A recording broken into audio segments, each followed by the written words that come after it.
GLC presents, brought to you by the donations of our faithful partners.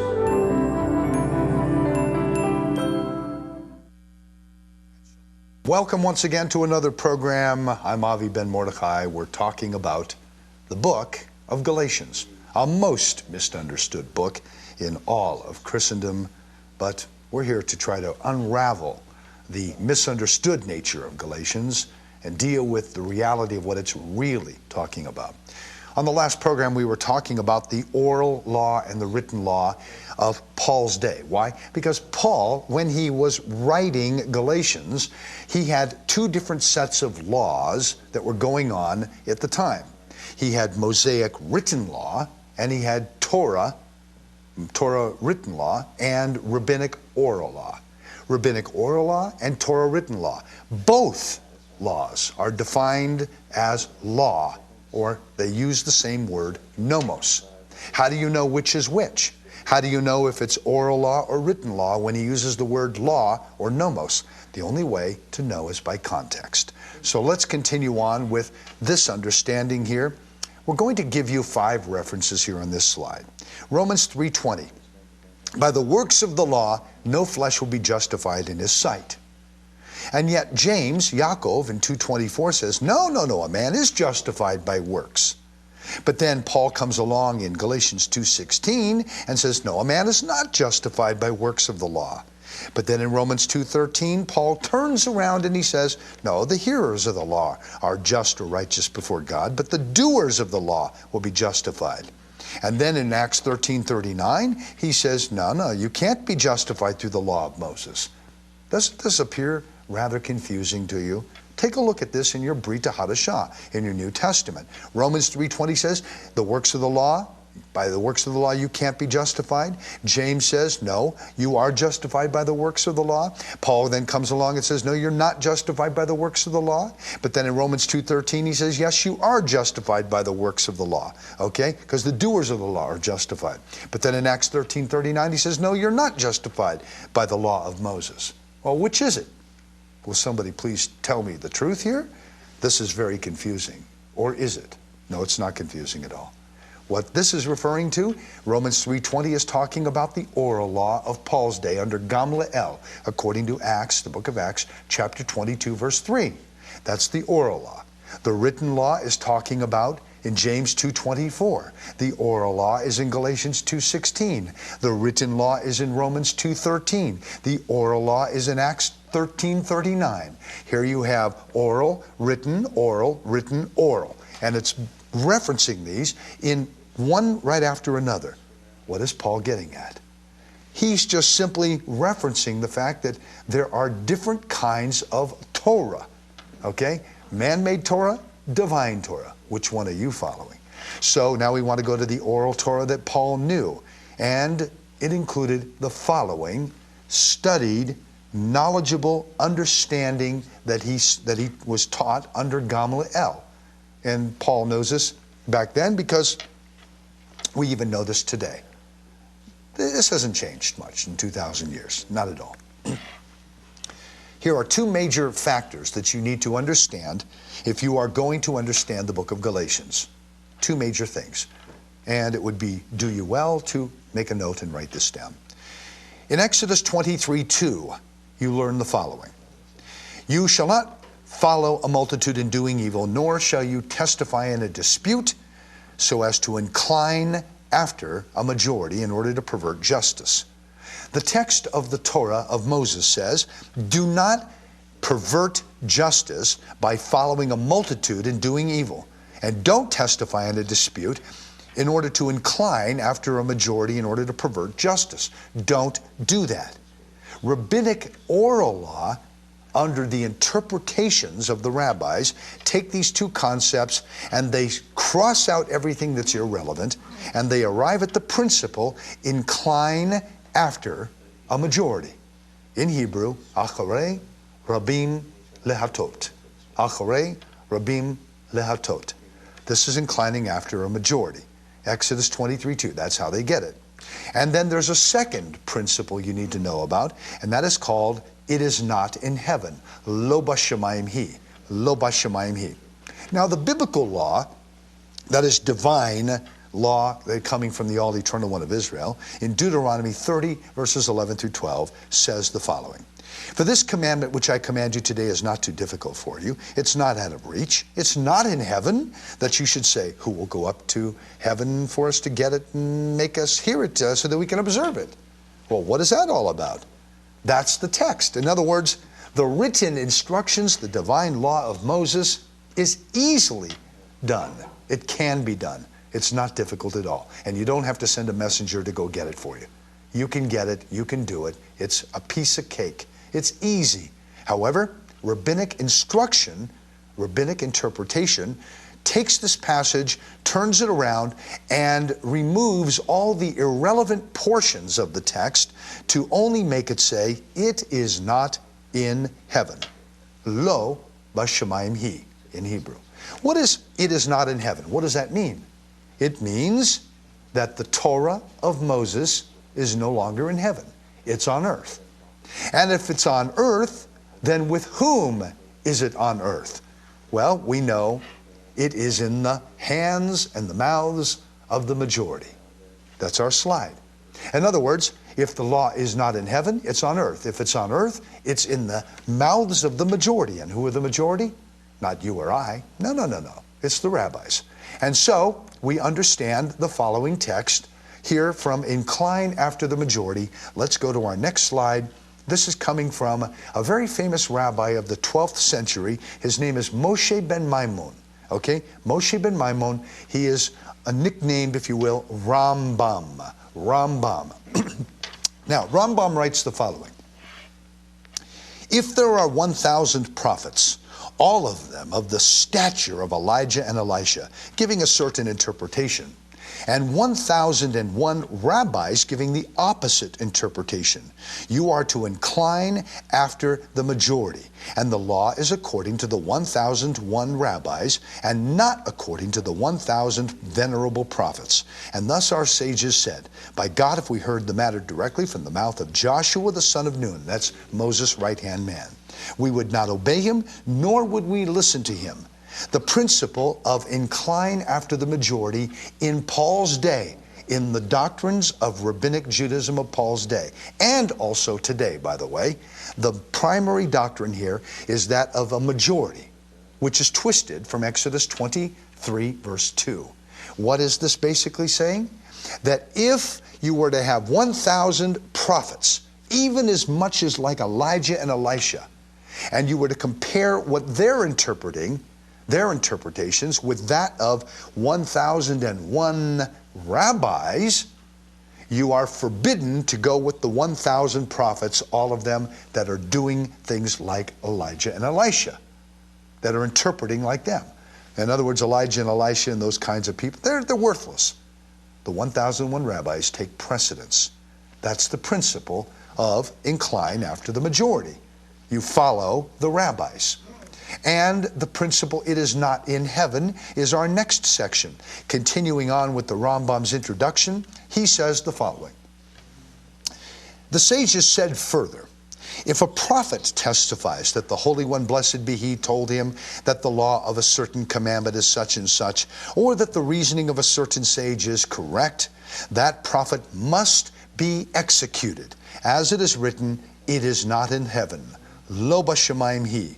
It comes from Deuteronomy 30, verse 12. Thus God did not permit us to learn from the prophets, only from the rabbis who are men of logic and reason. Logic and reason, by the way, is the basis of all Greek thought. The Greeks were into logic and reason. That was their whole position in discussions in life, okay? So this basically says the following, Lo bashamayim hi, that if you have prophets who come, or people who come and speak in the name of Yud-Heh-Vav-Heh, and they were to say to the rabbis or to the rabbonim or to the rabbanut or to the rabbinic authority of the day, Rabbi, that's not a correct interpretation. That's simply not correct. Or you were to say, that is correct, Rabbi. It doesn't matter whether you are saying in the name through the rabbinic authority that is correct or that's incorrect. It matters not. The fact is, if you're speaking and you're saying that is correct or that's not correct, and you're doing it with the authority of heaven, if you're doing it with the authority of heaven, you, as a messenger of the name of heaven, you must be executed by rabbinic oral law. A prophet would be executed. No wonder Yeshua said in Matthew 23:37, Jerusalem, Jerusalem, who kills the prophets and stones those who are sent to her, because prophets speak in the name of heaven. And remember, it is not in heaven, according to rabbinic Judaism. Thus, prophets must die. Why do you think they killed Yeshua? From the divine perspective, it was a whole different story.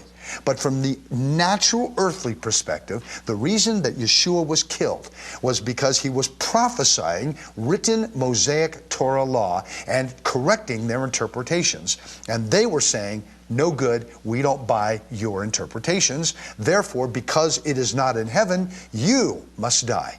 And they tried, and they succeeded in having Yeshua killed, because from the natural position, Yeshua was prophesying. And he was not allowed to prophesy. He was not allowed to speak about Mosaic law and interpret the law, because it is not in heaven. Because Yeshua was acting as the role of the Messianic prophet. Okay? So therefore, we have to continue on with the next slide, which is here from Deuteronomy 30:11 through 12. Now, notice what Yeshua says. In Yochanan, in John 6:41 through 45, the Jews therefore were grumbling about Yeshua, because he said, I am the bread that came down out of heaven. It is written in the prophets, and they shall be taught of Elohim. You see, the prophets teach us about God. The prophets teach us about Elohim. That's what the whole Hebrew scriptures, the Tanakh, is all about. But everyone who has heard and learned from the Father comes to me. He is saying that he was the prophet like Moses from Deuteronomy chapter 18, verses 15 through 19. Yeshua was teaching as the prophet like Moses.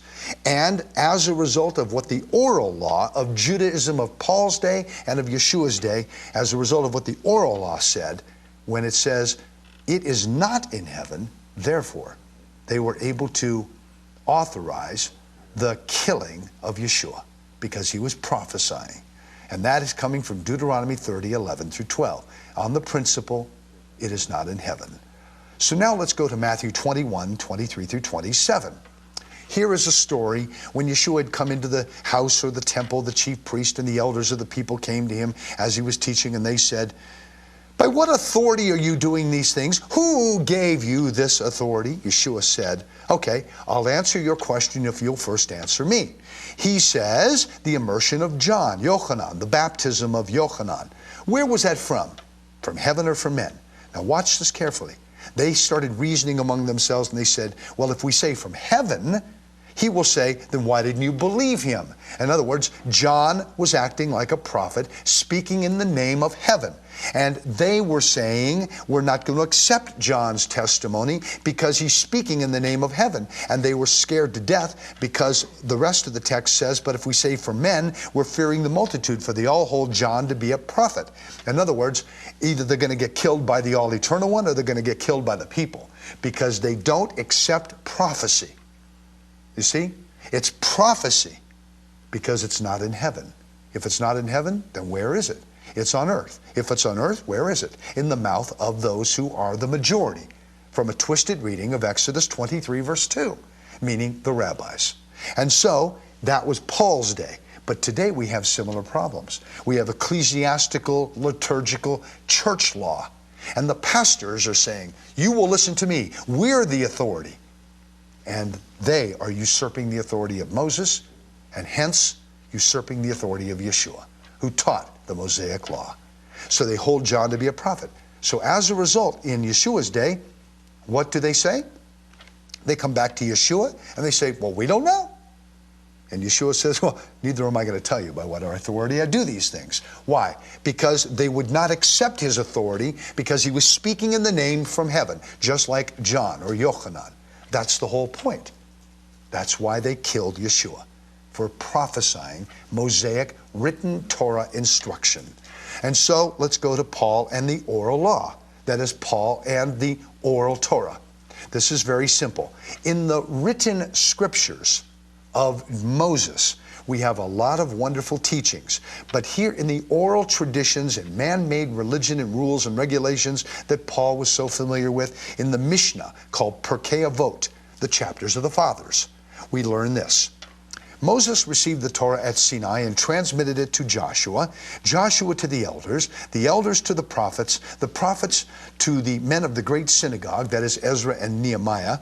The latter used to say three things: be patient in the administration of justice, rear many disciples, and make a fence, what's called a siag, around the Torah. This is oral law. Now watch what happens in Ephesians 2:14 through 15. Okay? Yeshua is the shalom of both houses of Israel, the house of Judah, the house of Israel, according to Jeremiah chapter 3 and many, many, many other places, even Ezekiel chapter 37. Yeshua is this shalom who brings both houses of Israel together into one unit. Paul says so. And he goes that Yeshua broke down the barrier of the siag. That's the Aramaic word for the fence or the boundary. The siag, the fence. Yeshua broke down the barrier of the siag or the fence by abolishing in his flesh the enmity, that is the law of commandments contained in ordinances, that he might make the two into one new man, establishing shalom. Whenever you read Ephesians chapter 2, verses 14 through 15, do not make the mistake of thinking this is breaking down and destroying the Bible of the Mosaic law, the Mosaic contract. Don't make that mistake. You're misunderstanding it if you do. The context is breaking down the dogma, the rules, the regulations, the man-made traditions, the regulations like Colossians chapter 2, verse 8. Study that out. Colossians 2, verse 8. The context is destroying the enmity. The enmity, that is man-made rules, regulations, and traditions. But Torah law coming down out of Moses' hand, from divine hand, that's divine law. That's not man-made. And that's not what this is talking about. It's not talking about destroying man-made. It's not talking about destroying divine law, but man-made law. That's the whole point. The man-made law is the enmity in Ephesians 2, 14 through 15. And that's why you are being built on the apostles and the prophets and the sent ones, because they were the ones teaching divine, holy, Mosaic contract law. Okay?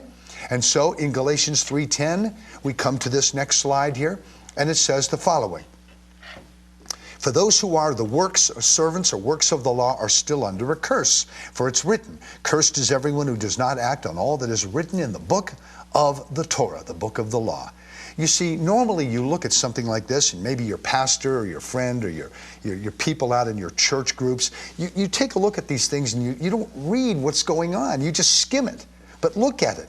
Those who are of the works of the law, okay, they're under a curse still. Why? Paul says, for it is written. That's the context. It is written. Paul is juxtaposing the ideas of something that is written with something that is not written. And he's saying, no, this is talking about what you're not doing. In other words, when you normally read this kind of a text, you can get the strong impression that you're damned if you do and damned if you don't. You're cursed if you do and you're cursed if you don't. That's what this text appears to say when you look at it under its normal interpretation. However, when you understand that this is about oral law, you're under a curse if you do rabbinic oral law. You're under a curse if you do man-made rules and regulations of the church and all that other stuff. But you are under a blessing if you do what is written, because it says, cursed is everyone who does not act on all that is written in this book of the Torah, which comes from Deuteronomy 27:26, as it was written by Moses. However, the rabbis had taught, and always still do teach to this very day, my son, be careful concerning rabbinical decrees even more than the Torah. The Torah, that is the Mosaic law, contains prohibitions, but anyone who violates a rabbinical decree is worthy of death. That's why they were trying to kill Paul. That is, Gamaliel and the elders and all the people. They were sending out men and teams to go look for Paul, chase him down, and try to kill him because he was teaching against rabbinic law. No, Paul did not convert and become a Christian. Please stop that nonsense. That is nonsense. Paul did not become a Christian. He became a written Torah, Mosaic covenant man. He was following what the Bible says and what Moses said and what Yeshua said. That's all written law. He didn't become a Christian. He became a non-rabbinic teacher. And that's why the rabbis of his day and the scholars, including Gamaliel in Acts chapter 23, verse 2, and following, that's why they were trying to kill him. Because he was embarrassing Gamaliel in Jerusalem. He was embarrassing the rabbinic oral law system. He was cutting it down. And when he violates their law, they come after him. And they did. And so in Galatians 4:22 through 23, in Galatians 4:22 through 23, we're going to just come to one very, very simple passage. That is over here where it says the symbolism between two covenants that Paul talks about. One from Mount Sinai that gave birth to bondage, which is Hagar. There's two covenants. There is a slave woman and there is a free woman. What's that all about? Slave woman, free woman? Come back to me here. Let's talk about this. The slave woman and the free woman. What's it all about? The slave woman is the concept of Hagar from Genesis chapters 15 and Genesis chapter 16. The free woman is Genesis chapter 18. Write that down. The slave woman goes to Genesis chapters 15 and 16, and Genesis chapters 18 is the free woman. In short, you would ask the question, did Mount Sinai give birth to bondage? Remember, there's two covenants here in Galatians. The answer is this, and I'm going to bring these up on the screen here so you can see. You go to the top of the mountain in order to receive the written Torah. That's what Moses did. He went in Deuteronomy 28, verse 13. From all those verses, it says in the text of the Torah, if you go to the top and receive the written Torah, you will be above and not below. You'll be the head and not the tail. But if you're down below in base camp, remember what happened with Moses. When he was on top of the mountain getting the Torah, what was going on at base camp? Do you remember?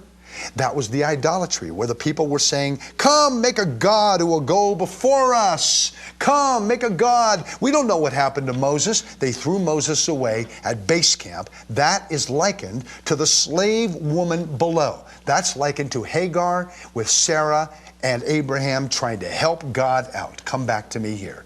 That's like saying, God, we want to help you out. The rabbis, the church, they all do the same thing. They try to help God out. They want to help him, and they want to get rid of Moses. That makes you a slave woman like Hagar, and that is what Mount Sinai gave birth to, was bondage. Mount Sinai does in fact give birth to bondage, and she is in slavery with her children in Jerusalem today. That is rabbinic oral law, the stuff of Paul's day. That is even of today. In church law and ecclesiastical law, that's stuff that Paul never knew anything about, okay? Because it was much later on, after Paul. The bottom line is these two covenants. The top of the mountain is the free woman. The base camp is the slave woman. And these two ideas are the golden calf and the written Torah. Both covenants did, in fact, come from Sinai. That's the point. So he talks about the two covenants, and Mount Sinai does, in fact, give birth to bondage. Do you understand that? But it's not the bondage from the written Torah above. No, it's the oral law, and it's the law of throwing away Moses down below. That is the two covenants that is talked about in Galatians 4:24. And so with that, I conclude my very, very brief, very quick overview of Galatians and how you should understand the book of Galatians. And I have an entire commentary, verse by verse, through Galatians. A commentary, verse by verse here. And I go through 400 pages of every verse to explain it. I also do it on the DVD, 6 hours on here. And you can go through chapter divisions and everything and study it. We also have a commentary here, a small pocket edition. These things I hope will be of great benefit for you. But one thing that you really need to pay attention to are the two principles that are at the basis of understanding the letter of Paul to the Galatians. And that is, lo bashamayim hi, it is not in heaven, and acharei rabim lahatot, or follow the majority. Incline after the majority. Okay? So you incline after the majority because it is not in heaven, meaning the law, the interpretation. It is not in heaven. Paul, Shaul, was very, very keen and very understanding of this whole concept of oral law and written law in his day. But remember, back in Paul's day, that comes a long time before ecclesiastical church law begins to take effect. But to today's church, today's Christian church is not a first century New Testament church. It is a 4th century Constantinian church coming out of Catholicism and its daughter, Protestantism. The Protestant church is the daughter of Babylon. It's the daughter of the Catholic Church. I'm sorry, I hate to be so bold, but that's the truth. And you can take it and do what you want with it, but I speak truth here. Protestantism is nothing more than the daughter of Babylon. You need to come back to the written Mosaic contract, come back to the Torah law, come back to Galatians, come back to the Magna Carta of the Mosaic law, and get back under the law, get back into truth, get back under the concepts of what covenant is all about, lest if you do not, you will have no inheritance with Bnei Israel. Okay? And if you want to be part of Bnei Israel, the house of Israel, and the restoration of the two houses, according to Ezekiel 37, you must return to Torah. You must, or you'll have no part with it. I hope to see you soon. In the future, email us at our address. Go to our website, m7000.com. I look forward to hearing from you if you have any questions or comments.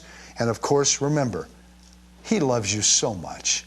He just wants to see. The All-Eternal One wants to see you come into the understanding of all of these things, okay?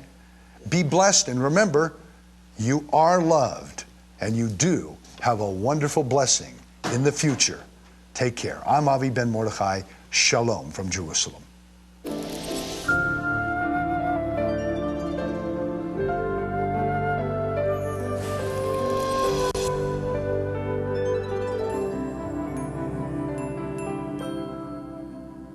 I'm Avi Ben Mordechai, and I want to thank you so much for tuning into our program today here on GLC. This has been the program Defining Biblical Terms. And keep in mind that everything we're talking about today is very important, and it is free. Yes, indeed. The program itself, the material, is free, but the conduit is not. It costs a lot of money to bring these programs. Keep this in mind. Be considerate of this. Don't just sit there and take the programs in and say, okay, and somebody else will pay for it. Please write a check. Help this ministry here at GLC bringing these programs to you, okay, so that we can continue to bring these to you on a regular basis. Shalom, and thanks for watching. This program was produced by and for God's Learning Channel. If you enjoy this program, we need your support to keep this program on GLC. Please make your checks out to God's Learning Channel, P.O. Box 61,000, Midland, Texas 79711-1000. Please be sure to designate where your contribution is intended. It is very important to let GLC know which programs you enjoy and support.